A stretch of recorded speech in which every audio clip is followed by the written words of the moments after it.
इस मशीन को मैंने रिपेयर किया है अपने तरीके से और चेक करके मैं दिखा भी देता हूँ।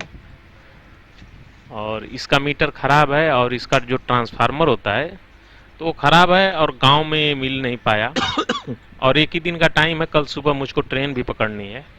तो इसके लिए मैं इसके पीछे भी नहीं पड़ा क्योंकि उसकी ज़रूरत कोई ज़्यादा नहीं रहती है। 2 मिनट लगता है, 2 मिनट के बाद फ्लश मारो, स्टैंप रेडी कर देता है। और एक गांव में मतलब ये उपलब्ध नहीं रहता है, ट्रांसफार्मर मिल नहीं भी नहीं पाएगा और लॉकडाउन लगा है, इसके वजह से नहीं मिल पाया।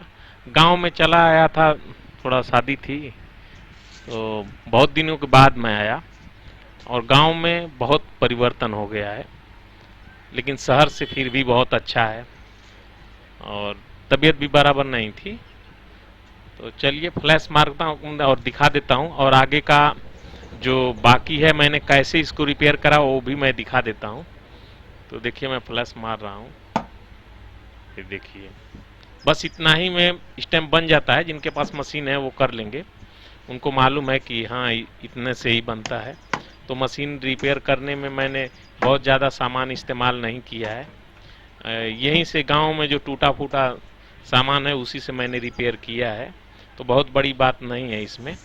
इसमें जो है मैंने पुरानी टीवी की एसटी आप देख रहे हैं, ये जो एसटी है इसी का मैंने इस्तेमाल इसमें किया। एक ही लगता है बूस्ट ट्रिगर करने के लिए, तो इसका कनेक्शन कैसे होता है वो भी मैं दिखा दूंगा।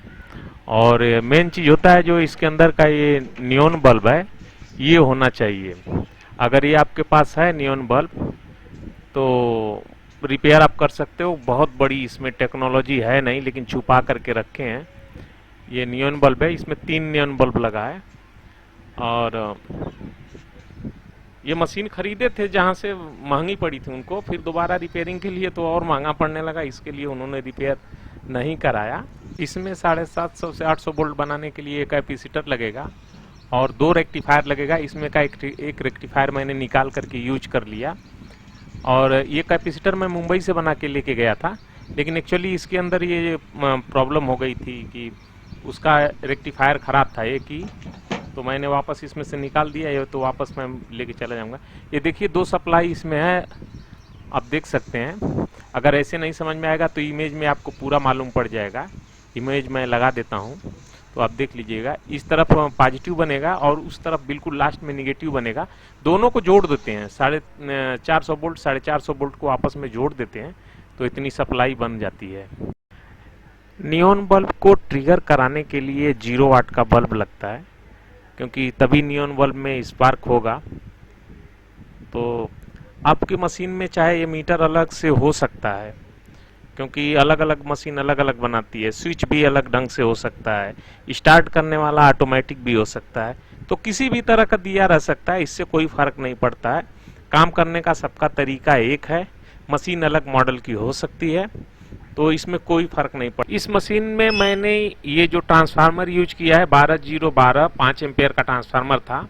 तो इसको मैंने खोल करके 230 वोल्ट इनपुट और देखिए इसमें काला 2 वायर निकला हुआ है और 2 वायर रेड में निकला हुआ है। तो 350 वोल्ट इसमें एसी निकलेगा। मैंने इसको अलग ढंग से डिजाइन किया तो 350 700 वोल्ट ये बन जाता है। और ऐसा ट्रांसफार्मर आप भी बना सकते हैं। अगर नहीं बनेगा तो कमेंट करिएगा, मैं बता दूंगा कैसे बनेगा, तो उसको आप भी बना सकते हो। उसमें भी कोई बहुत बड़ी बात नहीं है, खोल करके आप आसानी से बना लोगे।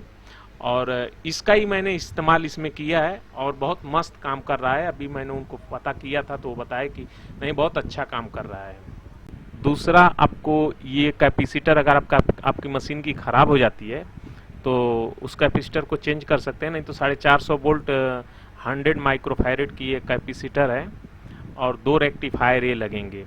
इस रेक्टिफायर में आप देख रहे हैं बीच में 2 पॉइंट छूटा हुआ है, उसमें पॉजिटिव और निगेटिव लिखा रहता है और कहाँ पे एसी देना होता है उसमें आप जोड़ लेंगे तो चालू कर सकते हैं। और ये है टोटल उसका कनेक्शन कैसे कैसे किया है।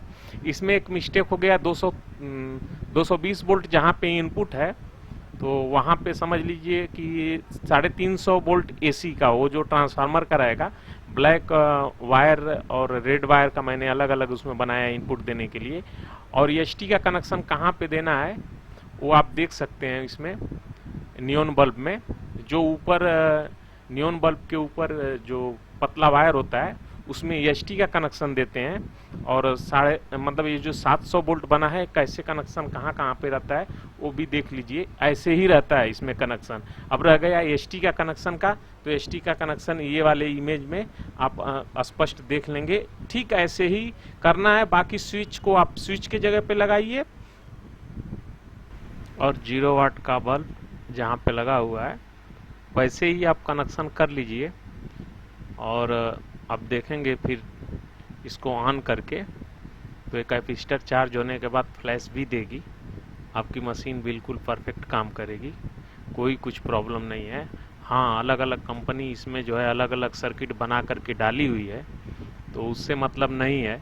अगर आपका रिपेयर हो सकता है तो आप रिपेयर करा लीजिएगा, नहीं होगा तो लास्ट स्टेप ये है, आपका नियॉन बल्ब सही है तो आप कर सकते हो, क्योंकि ये सब बहुत महंगा पार्ट नहीं आता है।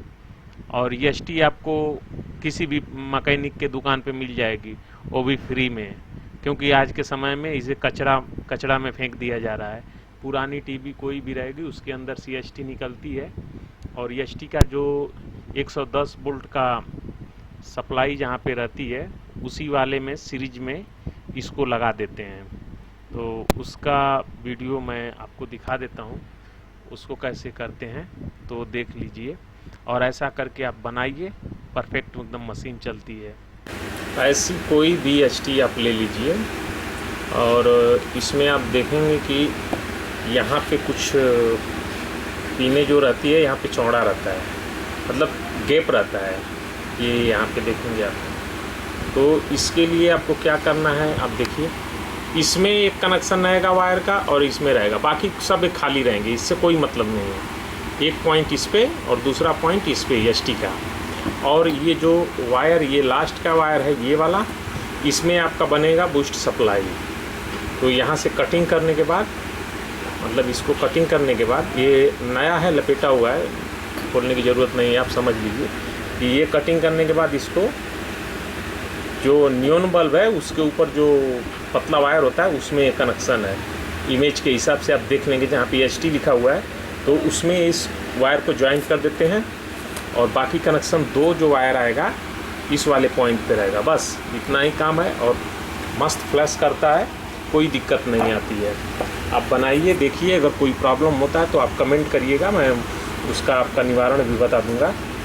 अगर वीडियो आपके लायक हो तो लाइक और सब्सक्राइब कर दीजिए, जिससे हमारा हौसला बढ़े, ताकि हम दूसरा वीडियो और बेहतर ढंग से बना सकें और आप लोग के सामने फिर वापस दूसरी वीडियो लेकर के आएँ।